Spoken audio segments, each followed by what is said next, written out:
오늘부터는 구약성경 선지서에 나온 선지자들을 중심으로 하나님께서 그 인물들의 신앙과 또 삶, 장단점을 통하여 우리에게 무엇을 말씀해 주시는지 생각해 보려고 합니다. 구약성경에 선지서가 17권이 있는데 그 중에서 대선지서는 5권이고 소선지서는 12권, 5권은 오늘 읽은 이사야, 예레미야, 애각, 에스겔, 다니엘이 12소선지서는 호세아를 중심으로 말라기까지 12권이죠. 이것은 책의 분량에 따라서 책의 분량이 많은 5권을 대선지서라고 합니다. 역사적으로 볼 때는 선지서가 세 부분으로 나누어서 포로전 시대, 포로 시대, 포로 후 시대로 나누어지죠. 포로 후 시대 선지서는 학개, 스가랴, 말라기, 포로 시대에는 에스겔, 다니엘 이렇게 5권이고 포로전 시대, 다른 말로 왕정 시대의 선지서는 나머지 12권입니다.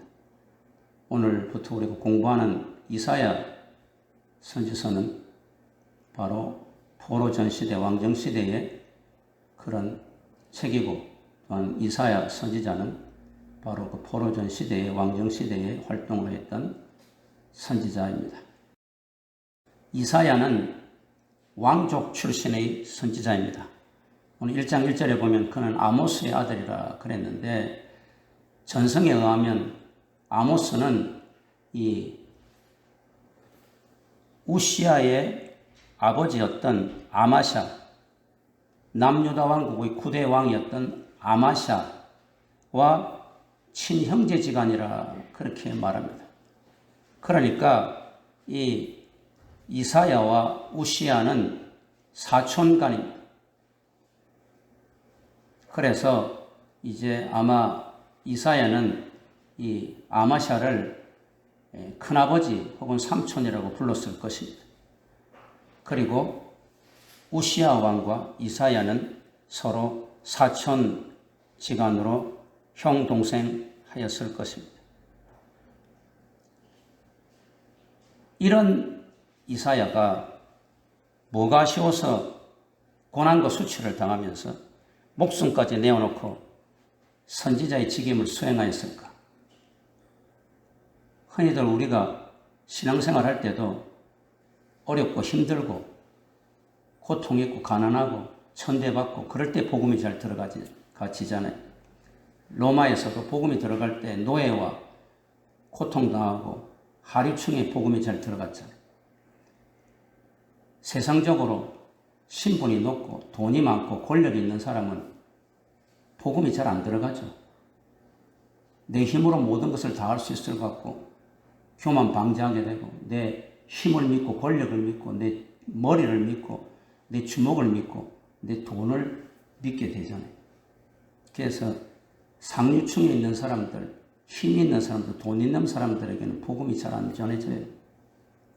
예외는 있지만 이사야가 남유다 왕국에 막강한 권력을 가진 우시아 왕의 사촌인데 그는 왕족 출신인데 뭐가 아쉬워서 남들한테 욕먹고 고난받고 핍박받고 어려움받는 선지자 직임을 수행할 수 있었을까요? 하나님은 이런 왕족 출신의 이사야에게 어떤 놀랍고 위대한 사명과 직임을 맡기시려 하셨을까요? 이사야는 또 어떤 방법과 능력으로 자신에게 맡겨진 직임을 잘 수행할 수 있었을까요? 오늘 본문을 중심으로 이사야서를 살펴보므로 우리의 교훈으로 삼기를 바랍니다. 이사야는 자기가 선지자가 되겠다고 한 것이 아니라 하나님께서 놀랍게 역사하셔서 선지자로 부르신 것입니다. 특별히 6장에 보면 6장 1절에 우시야 왕이 죽던 해에 이사야가 하나님으로부터 부름을 받았다 그렇게 말하고 있습니다. 우시야 왕이 죽었다고 하는 것은 자기의 세상적인 백그라운드가 없어졌다는 이야기죠. 이사야가 원하든 원하지 않든 간에 이사야는 세상 사람들에게 주목받는 인물이었습니다. 왜? 막강한 권력을 가진 왕의 사촌이니까, 왕족이니까. 그래서 자기가 무엇을 원하지 않더라도 주변의 사람들은 그를 우시야의 동생, 사촌이라고 하는 시선으로 그를 대접을 하였을 것이. 그렇기 때문에 그는 항상 왕족으로서의 기득권과 많은 세상적인 영향력을 누리게 되었을 것이. 그런데 6장의 1절에 보면 우시야 왕이 죽던 해에, 그러니까 이사야는 우시야 왕이 죽었을 때 세상적인 모든 재미와 이 기득권과 권세와 모든 어떤 세상적인 힘을 상실하였을 때의 그 말입니다. 그는 하나님이 성전을 찾아갔습니다. 이사야가 1장에서 5장까지 하나님이 성전에 안 갔겠습니까?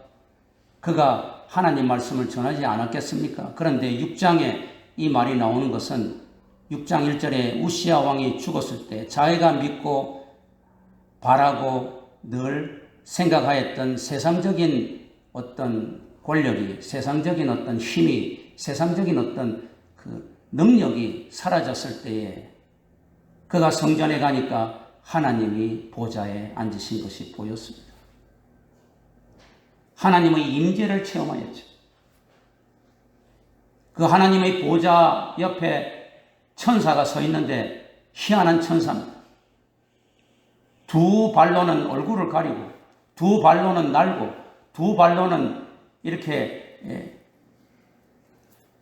하고, 그래서 발이 6개는 이런 서랍들이 거룩하다 만군의 여호와 하나님 하면서 있다. 천사도 거룩한데 거룩하신 지존하신 하나님 앞에서 천사들은 자기의 얼굴을 가릴 수밖에 없고 자신들의 부족함을 가릴 수밖에 없는 모습. 그 영광스럽고 존엄한 모습을 본 이사야는 일성 나오는 것이 화로다, 나는 망하였구나. 자기의 죄를 생각했고 거룩하신 하나님 앞에 인간이 얼마나 더럽고 누추하고 죄 많은 인간인가 하는 것을 깨닫게 되었습니다. 그랬을 때 서랍 중에 하나가 이사야에게 날라와서 숯불을 그의 입에 대었습니다. 너의 죄가 사하여졌다. 이 숯불은 성령을 의미하는 것이겠죠. 그래서 그는 성령으로 불을 받고 하나님의 임재를 체험하고 자기의 죄를 회개하고 죄 용서함 받았을 때에 하나님께서 누가 우리를 위하여 갈고 주께서 말씀하실 때 내가 여기 있나이다, 나를 보내소서. 내가 이제부터 선지자 직임을 감당하겠나이다. 내가 이제부터 선지자로서 하나님의 입이 되고 하나님의 대변인이 되겠나이다. 어떤 고난과 어려움이 있더라도 내가 주님의 대변인 되어서 선지자의 직임을 감당하겠나이다. 그렇게 된 거예요. 오늘 우리도 살아가면서 여러분들이 교회에 나오는 이유가 여러 가지가 있겠지만 가장 드라마틱한 그런 모습은 세상에서 자행자재하면서 내 멋대로 살아가고 있을 때 하나님께서 나를 성령의 불을 통해서 하나님께서 나에게 어떤 여러 가지 사건을 통해서 꼼짝하지 못하고 주님께 나와서 주의 백성이 되게 하신 것일 거예요.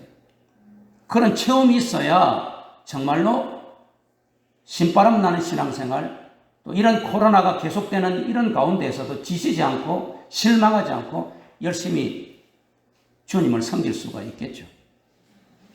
어쨌든 이 선지자 이사야는 이런 드라마틱한 하나님의 부르심을 통하여서 주님의 보좌를 발견하고 낙심하고 절망하고 모든 세상의 백그라운드가 사라진 상황 속에서 주의 성전에 갔을 때 하나님의 임재를 보고 성령의 불의 역사를 통해서 그의 죄가 사해지고 그랬을 때 그는 오직 하나님의 종이 되어야 된다는 부르심에 응답하게 된 것이 6장에 보면 문지방의 터가 요동하였다.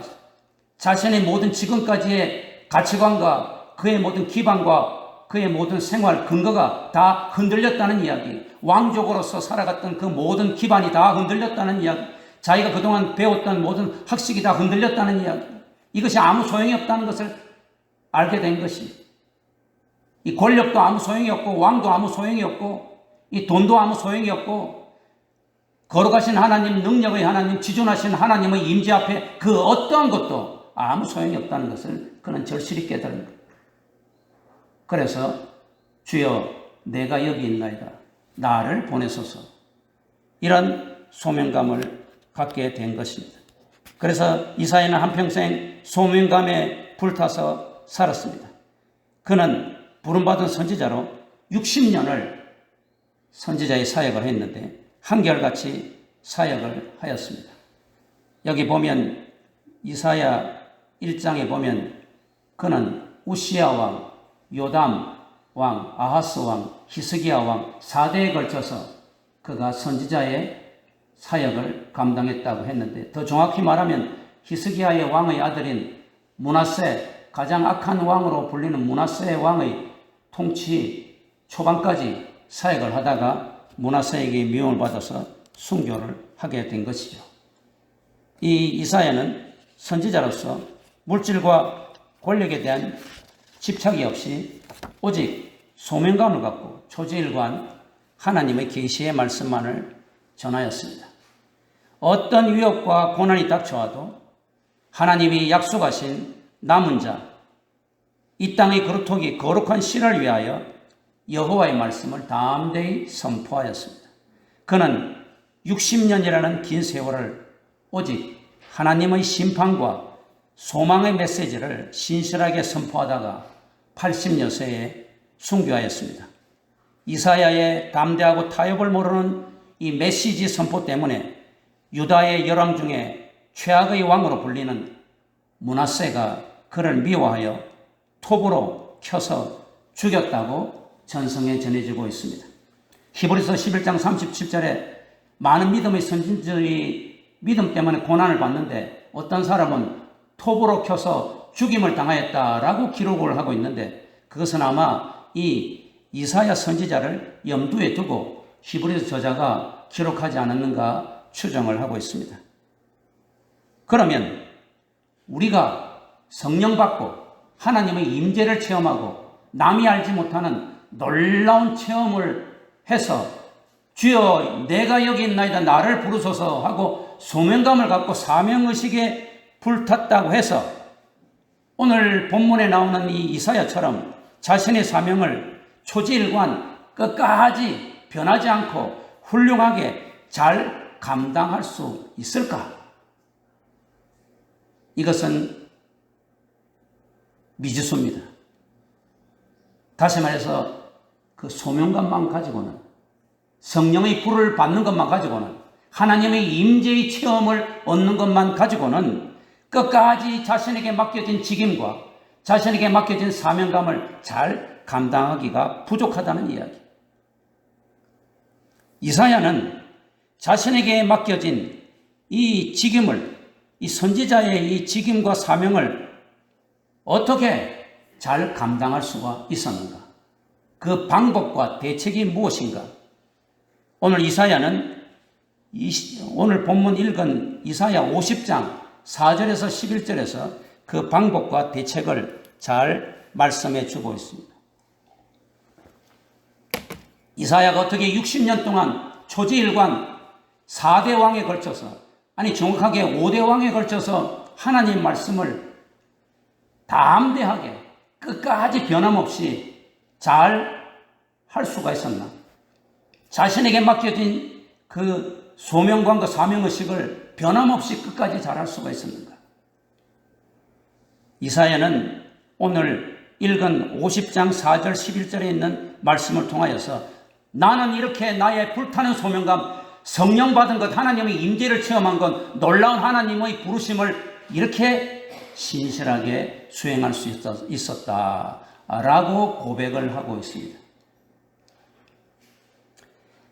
한마디로 이사야는 하나님께서 자기에게 맡겨준 사명을 학자의 혀와 귀를 가지고서 감당했습니다. 그러므로 우리가 성령 받고 하나님께 부름받고 사명을 가진 자는 이 땅에서 모든 성도는 하나님께 부름받은 사명을 가진 자들인데 우리 그리스도인들은 학자의 혀와 귀를 가져야 된다는 이야기. 본문 50장 4절 9절은 여호와의 종의 노래입니다. 이 노래가 4번 나옵니다. 첫 번째는 이사야 42장 1절에서 9절에 나오고 두 번째는 49장 1절에서 7절에 나오며 세 번째는 오늘 본문이고 네 번째는 52장 13절에서 53장 12절까지입니다. 이 4번의 여호와의 종의 노래 중에서 특별히 세 번째 여호와의 종의 노래인 본문은 여호와의 종이 심한 고난을 당하지만 끝까지 인내하여 마침내 여호와 하나님의 도우심으로 승리할 것을 노래합니다. 이때 그러면 여호와의 종은 누구를 가리키는가? 오늘 여기 4절을 보면 주 여호와께서 학자들의 혀를 내게 주사 나의 귀를 깨우치사 학자들 같이 알아듣게 하셨다 하고 1인칭 단수 나를 이야기하고 있는데 이 나는 누구를 가리키는가? 다름 아닌 메시아 예수 그리스도를 가리킵니다. 여기에서 학자들이라는 리무딤이라고 하는 히브리어는 라마드라고 하는 배우다, 본받다라는 이 동사에서 나왔는데 학자들이라는 말은 문자적으로 배우는 자라 하는 뜻입니다. 신명기 5장 1절과 18장 9절에 보면 배우는 자를 이야기합니다. 본문에서 이 학자들은 특별히 이사야 8장 16절과 54장 13절에 보면 제자들을 의미합니다. 즉 학자라고 하는 것은 성경 공부를 많이 해서 지식적으로 유식한 사람을 지칭하는 것이 아니라 스승이신 여호와 하나님의 제자가 되는 것을 뜻합니다. 다시 말해 학자는 스승이신 여호와 하나님과 긴밀한 인격적인 관계를 통해서 그분의 모든 좋은 것을 다 배워서 스승의 뜻대로 행할 수 있는 제자를 말합니다. 예수님은 하나님의 아들이시요 전지전능하신 하나님이심에도 불구하고 겸손하게 자신을 하나님 아버지의 종이라고 이사야서에 칭하고 계십니다. 그리고 여호와 하나님을 스승이라고 말씀하고 계세요. 독특한 표현입니다. 이것은 다른 어느 곳에서도 없는 표현입니다. 여호와 하나님 아버지는 나의 스승이다. 이렇게 이야기하고 있는 것입니다. 예수님은 성부 하나님과 깊은 인격적인 교제를 통해서 하나님의 모든 좋은 것을 낱낱이 배워 스승이신 여호와의 뜻대로 완벽하게 행하신 수제자임을 고백하고 있습니다. 예수님은 나는 선한 목자라 예수님을 목자장이라고 하고 우리 모두가 예수님을 따르는 목자라 그러잖아요. 마찬가지로 오늘 본문에서 암시하고 있는 것은 예수님은 스승이신 하나님 아버지를 절대적으로 완벽하게 따르고 수행하는 수제자이고 우리는 그 제자들이 되어야 됨을 가르쳐주고 있는 것입니다. 4절 상반절에 학자들의 혀를 내게 주사라는 말은 여호와 하나님과의 긴밀한 인격적인 교제를 통하여 여호와 하나님께서 가르쳐주신 말씀만을 전하는 것을 뜻합니다. 그러니까 학자의 혀라고 하는 것은 무엇이냐? 제자의 혀를 말하는데 제자는 누구의 제자냐? 하나님의 제자니까 예수님도 하나님의 제자로서 하나님 아버지가 말씀하는 것만 말한다. 이게 학자의 혈안이에요. 그러므로 여호와의 종은 여호와 하나님께서 주신 말씀만을 전하는 제자의 혈을 가진 자입니다. 이사야는 이것을 하나님이 전해주시는 특별 계시를 통하여서 아하 그렇구나, 예수님께서 이 하나님 아버지의 수제자의 혈을 가지셨구나, 하나님 아버지의 뜻만을 말씀하시는 그런 제자이시구나, 나도 우리 예수님처럼 하나님 아버지의 말씀만을 전하는 그런 제자가 되어야 되겠다, 그런 선지자가 되겠다 하는 것을 오늘 본문에서 암시하고 있는 것입니다. 실로 예수님께서는 여호와 하나님의 말씀만을 전하는 제자의 혈을 가진 메시아이십니다. 요한복음 7장 16절 18절, 요한복음 8장 28절에 보면 예수님은 유대인들에게 이렇게 말씀하십니다. 내 교훈은 내 것이 아니요 나를 보내신 이 누굽니까? 하나님 아버지의 것이니, 사람이 하나님의 뜻을 행하려면 이 교훈이 하나님 아버지께로부터 왔는지 내가 스스로 말함인지 알리라.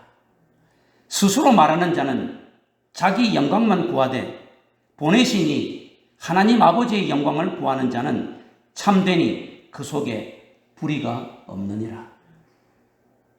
자기는 자기를 보내신, 예수님은 예수님을 보내신 하나님 아버지의 말만 한다.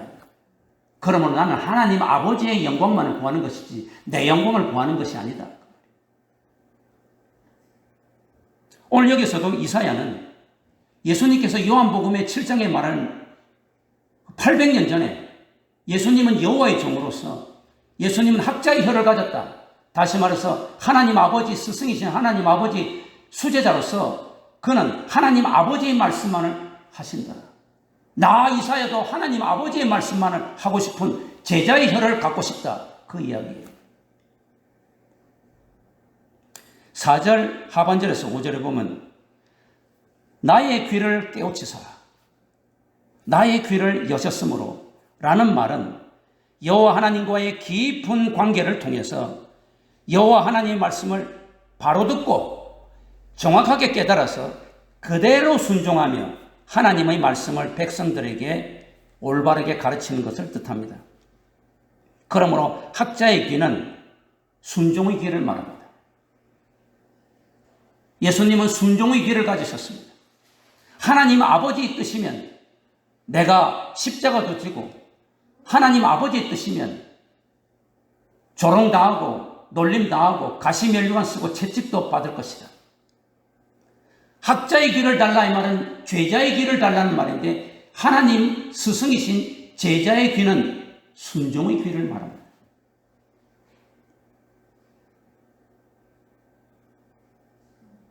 그러므로 이사야는 예수님처럼 학자의 귀를 가져서 하나님 말씀만을 올바로 듣고 바로 깨우쳐서 순종하는 제자의 귀를 사모했던 것입니다. 예수님은 성부 하나님의 말씀만을 듣고 순종하는 제자의 귀를 가지셨습니다. 예수님은 하나님 아버지의 뜻에 순종하기 위해서 어떤 고난과 핍박도 인내하셨고, 종국에는 십자가를 지시는 고통도 감내하셨습니다. 오늘 여기 5절에 보면 내가 거역하지도 아니하며 뒤로 물러가지도 아니하였다.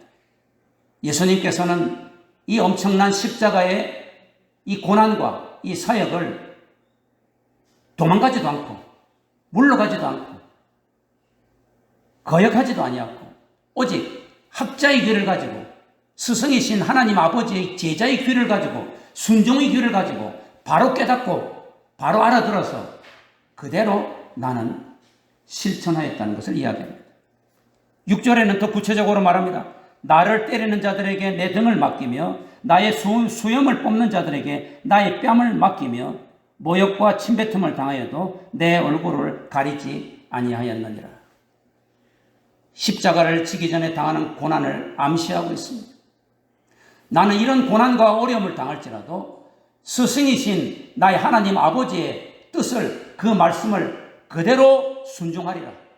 바로 깨달아서 바로 순종하리라. 내가 이렇게 고난을 당하고 어려움을 당하고 십자가를 져야만 하나님의 백성들을 죄악에서 구속할 수 있고 영생을 주실 수 있다는 것을 그는 학자의 귀를 통해서 잘 깨달아 알고 그것을 그대로 순종하였다는 것을 이야기합니다. 이사야 선지자는 이런 예수님의 마음과 모습을 본받기를 원했습니다. 이사야는 하나님께서 왕족인 나에게 갑자기 나타나셔서 성령의 불을 주시고 성령의 불로 죄사하여 주시고 하나님의 임재를 보게 하시고 나를 부르신 그 이유, 그 선지자의 사명을 감당하는 것은 바로 이런 학자의 혀와 귀를 가지고서 신실하게 선지자의 사명을 잘 감당하라고 하는 것이구나 하는 것을 깨달았습니다. 그래서 이사야도 예수님처럼 여호와의 종이 되기를 원했습니다. 이사야도 하나님의 제자가 되기를 원했습니다. 하나님, 나에게 제자의 혀와 귀를 주시옵소서.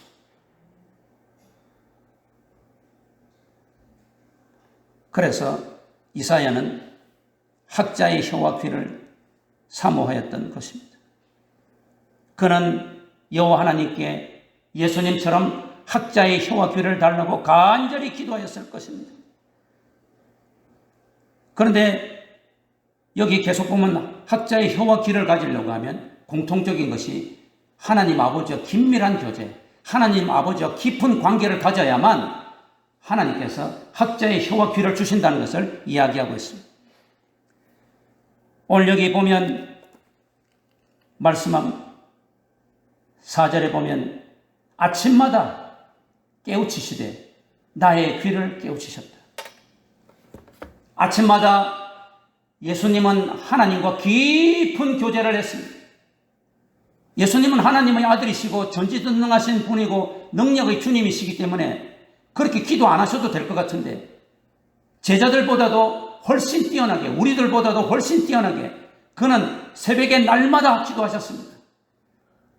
낮에 그렇게 사역을 하느라고 힘드신 가운데에도 새벽 5일의 미명에 그는 일찍 일어나서 다른 제자들이 다 쿨쿨 잠자고 있을 때 그는 한적한 곳으로 나아가서 하나님 아버지와 깊은 영적인 친밀한 교제를 했습니다. 학자의 혀와 귀를 얻기 위해서입니다. 하나님 아버지, 스승이신 하나님 아버지의 뜻을 온전하게 알고 순종하기 위해서입니다. 예수님께서는 밤에도 습관을 쫓아 감람산에 가셔서 밤이 맞도록 기도하셨습니다.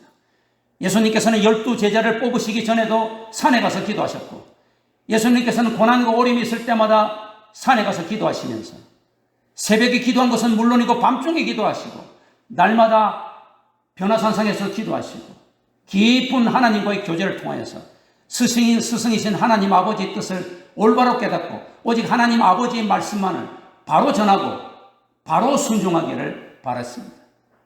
이것이 바로 오늘 이사야가 하나님의 성령의 계시를 통하여서 말씀하여 주신 여호와의 종인 예수 그리스도께서 학자의 혀와 귀를 가진 것이고 이것을 이사야도 학자의 혀와 귀를 사모하여 이것을 내가 잘 얻어야만 선지자의 이 직임을 비록 내가 특별하게 성령의 불을 받고 하나님의 임재를 내가 맛보아서 선지자의 소명을 불타게 가졌지만 이 불을 끝까지 한결같이 감당하기 위해서는 학자의 혀와 귀, 제자의 혀와 귀를 가져야겠구나 하였던 것입니다.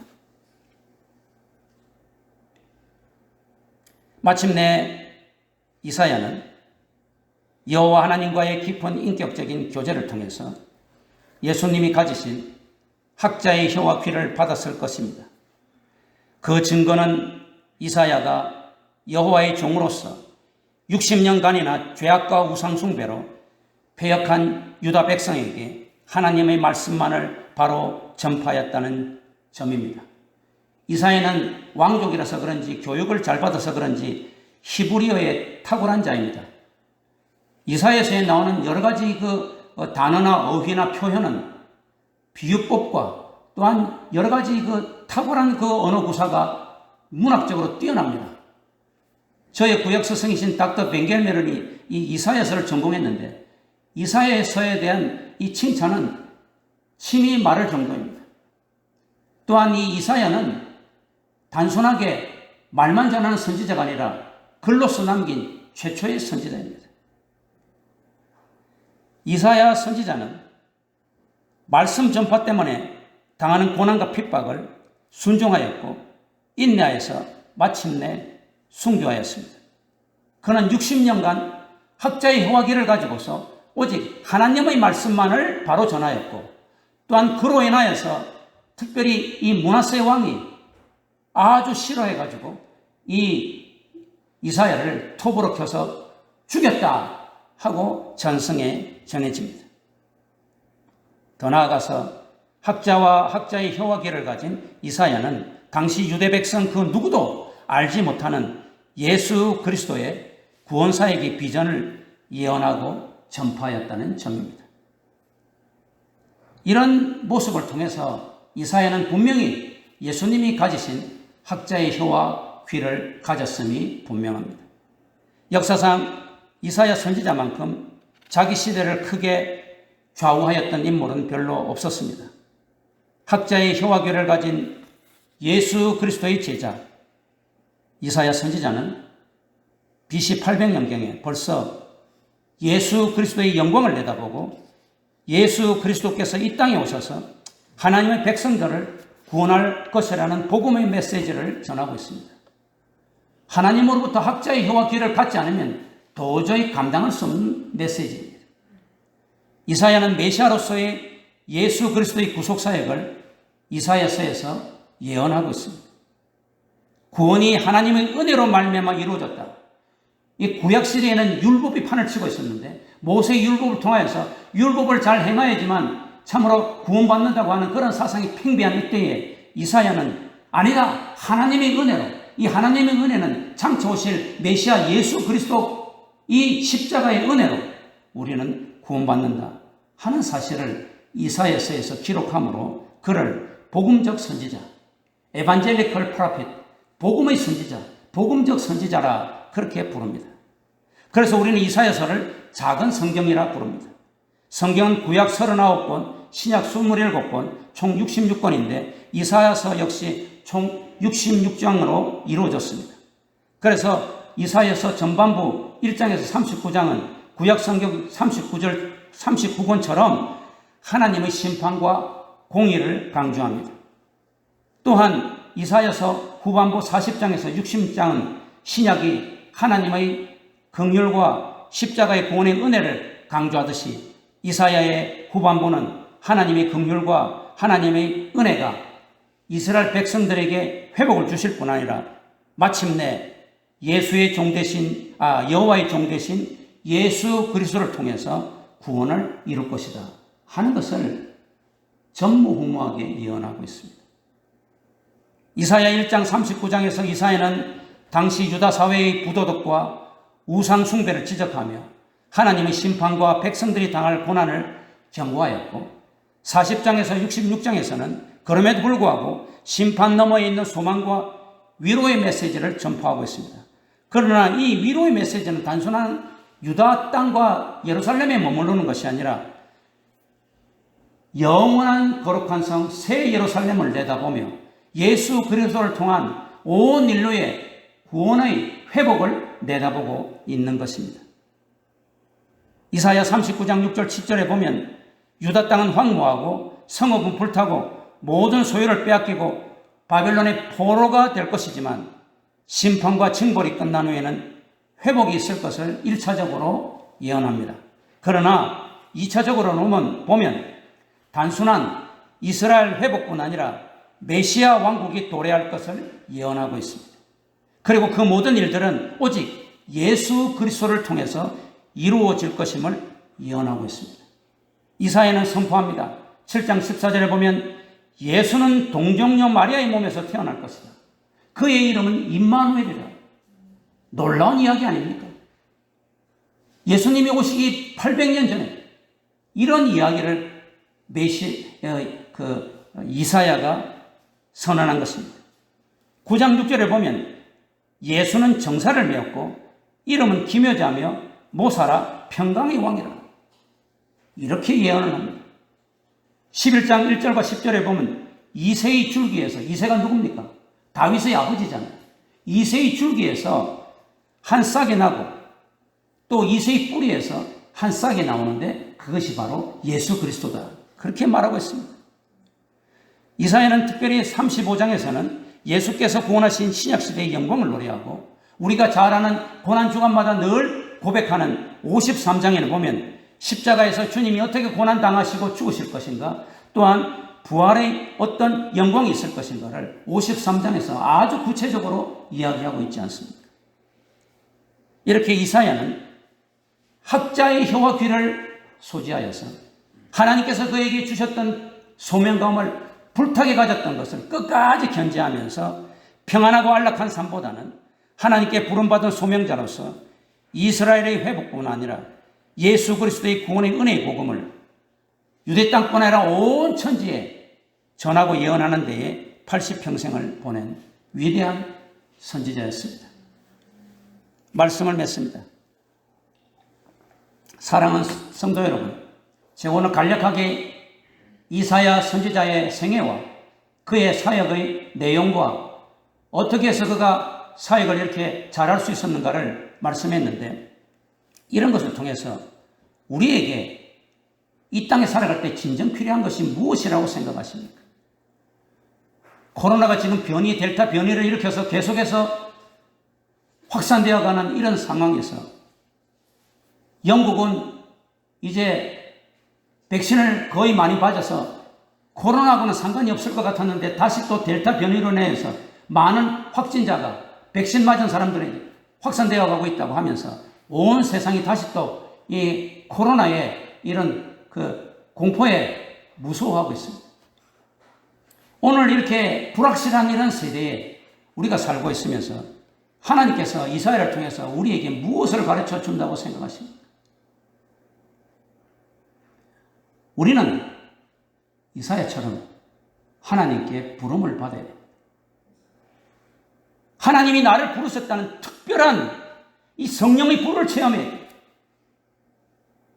이 하나님의 임재를 체험해야 됩니다.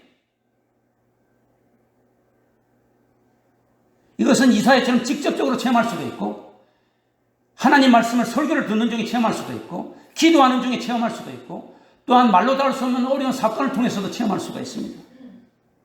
어찌됐든 우리는 하나님이 나를 부르셨다는, 정말로 세상에서 쓸모없는 인간으로 돈이 최고인 줄 알고 권력이 최고인 줄 알고 세상의 쾌락이 최고인 줄 알고 자행자지하며 살아갔던 더러운 나 같은 죄인을 하나님이 나를 부르셨다는 불타는 소명감이 있어야 됩니다. 그러나 불타는 소명감만 가지고는 되지 않습니다. 오늘 이사야처럼, 예수님처럼 학자의 혀와 귀를 소지해야 됩니다. 다시 말해서 예수님의 제자의 혀와 귀를 가져야 됩니다. 예수님의 제자의 혀와 귀를 가지기 위해서는 우리가 끊임없이 긴밀하게 예수님과 교제해야 됩니다. 여기에 우리가 기도해야 할 이유가 있고, 여기에 우리가 예배를 드려야 될 이유가 있고, 여기에 우리가 찬양을 드려야 될 이유가 있고, 여기에 우리가 날마다 하나님 말씀을 암송하고 하나님 말씀을 묵상하고 하나님 말씀을 날마다 듣기를 즐겨하면서 살아가야 할 이유가 있습니다. 하나님과의 깊은 인격적인 관계와 교제가 없이는 하나님은 우리에게 학자의 혀와 귀를 주시지 않습니다.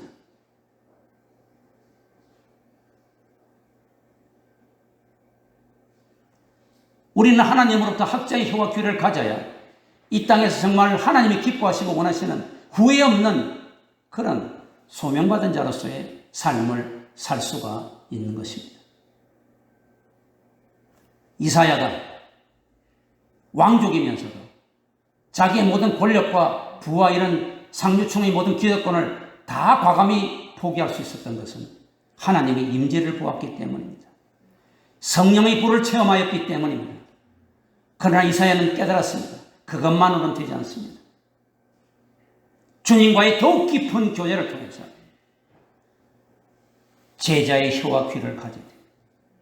하나님이 하시는 말씀만을 전하고 하나님이 하시는 말씀만을 행하고 하나님께서 주시는 말씀을 바로 귀로 잘 깨닫고 순종하여서 나아갈 때 우리는 이사야처럼 세상 사람들이 보지 못하는 비전을 보게 됩니다.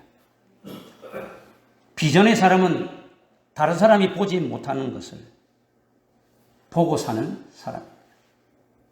오늘 이 캄캄한 이 코로나 시대에 내년에 대선에 누가 대통령이 될까 초미의 관심을 가지고 있고, 이 나라가 다시는 이 빨갱이들에 의해서 이게 우지좌지하는 그런 나라가 되지 않고, 이 나라가 경제적으로나 이 정치적으로나 군사적으로나 가라앉는 위기의 나라가 되지 않고 정말로 자유민주주의 국가로 온 세계의 선교를 지향하는 선교 국가로서 든든하게 서기를 다 바라고 있어요. 그러려면 다른 사람이 보지 못하는 해안이 있어요. 대한민국을 바라볼 수 있는 비전이 있어요. 이 비전은 어디에서 나옵니까?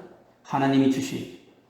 하나님께서 우리에게 학자의 혀와 귀를 주셔야 우리가 바른 비전을 제시할 수가 있고, 우리가 바른 비전을 따라서 살아갈 수 있을 때에 대한민국이 든든하게 설 수 있고, 온 세계가 하나님 뜻 가운데 든든하게 설 수 있고, 이 종말에 예수님 재림하시는 것을 우리가 잘 맞이할 수가 있는 것입니다. 이사야는 학자의 혀와 귀를 삼하여 가짐으로 예수님의 구속사역을 800년 전에 미리 내다보고 예언하였습니다. 예루살렘의 회복뿐 아니라 새 예루살렘 비전을 내다보았습니다. 사랑하는 성도 여러분, 학자의 혀와 귀를 삼합시다. 제자의 혀를 가집시다. 예수님의 제자는 예수님의 말씀만을 전합니다. 예수님의 말씀만을 이야기합니다. 우리가 이 세상 살아가면서도 우리가 정말 학자의 혀를 가지려면 예수님이 우리에게 주신 말씀만을 우리가 전해야 됩니다. 학자의 귀는 제자의 귀입니다. 예수님의 제자는 예수님의 말씀만을 순종합니다. 예수님의 말씀을 바로 깨달아 어떤 고난과 역경이 올지라도 인내하여 예수님의 비전을 선포해야만 합니다. 성도 여러분, 성령의 불을 받았습니까? 하나님의 임재를 체험했습니까? 그래서 이제는 나는 주님을 위해서 살겠다는 소명감에 불타고 있습니까? 그것만으로는 부족합니다. 저와 여러분이 사명을 끝까지 초지일관 수행하기 위해서 이사야처럼 간절하게 학자의 혀와 귀를 삼합시다. 학자의 혀와 귀를 갖기 위해서 우리가 오늘도 하나님과 깊은 인격적인 교제를 합시다.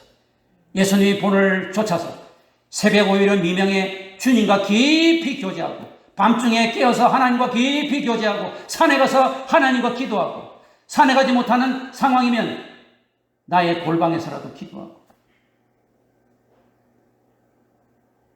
그래서 학자의 혀와 귀를 사모하고 달라고 간구합시다. 그때 저와 여러분은 이사야처럼 남이 알지 못하는, 세상 사람들이 알지 못하는 위대한 비전을 소유하게 될 것입니다. 그리고 그 비전을 선포하며 그 비전에 따라서 나의 비전이 가족의 비전이 되고, 교회의 비전이 되고, 사회의 비전이 되어서 이 비전으로 하나님께 축복을 받으며 하나님께 영광을 돌릴 줄 믿습니다. 이런 축복된 주님의 귀한 제자들, 자녀들이 되기를 주 예수의 이름으로 축원합니다.